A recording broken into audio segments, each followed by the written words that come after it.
এবার আমরা ইলেকশনের সময় শুধু সেনাবাহিনী না, এবার আমরা নৌবাহিনী এবং বিমান বাহিনীরও তাদেরও আমরা কাজে লাগাবো।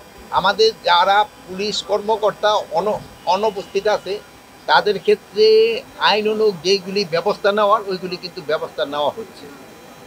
আর আমরা আপনাদের আগে আমরা বলছি যে আমরা কিন্তু নতুন পুলিশ নিয়োগ দিচ্ছি এবং আমাদের যারা নতুন পুলিশ অনেক এর আগে প্রায় 4000-এর উপরে যারা ট্রেনিং করে বের হয়ে গেছে, এখন একটা বেস এখনও ট্রেনিং করতেছে এবং আরেকটা বেস খুব তাড়াতাড়ি প্রশিক্ষণে তারা যাবে।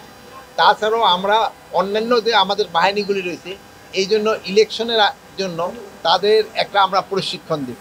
ওই প্রশিক্ষণ আমি 7 তারিখে রাজারবাগ পুলিশ কনভেনশন সেন্টারে আমরা ওইটার উদ্বোধন করব।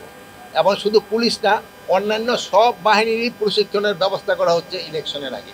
এটা আমাদের সেনাবাহিনীদেরকেও আমরা একটা অনুরোধ করেছি, প্লাস আমরা বিজিবি, আনসার তাদেরও আমরা অনুরোধ করেছি। ইলেকশনের ক্ষেত্রে কিন্তু আনসারের ভূমিকাটা কিন্তু সবচেয়ে বেশি।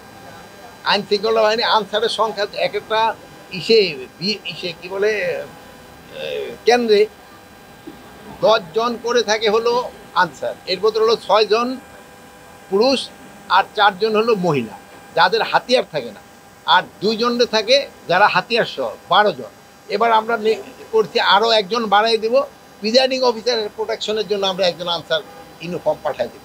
তারপরে পুলিশ তো আমরা প্রতি জায়গায় 2 জন, হয়তো কোথাও 3 জন করে থাকবে।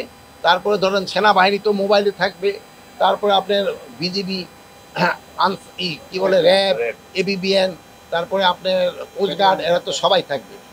এবার আমরা ইলেকশনের সময় শুধু সেনাবাহিনী না, এবার আমরা নৌবাহিনী এবং বিমান বাহিনীরও তাদেরও আমরা কাজে লাগাবো।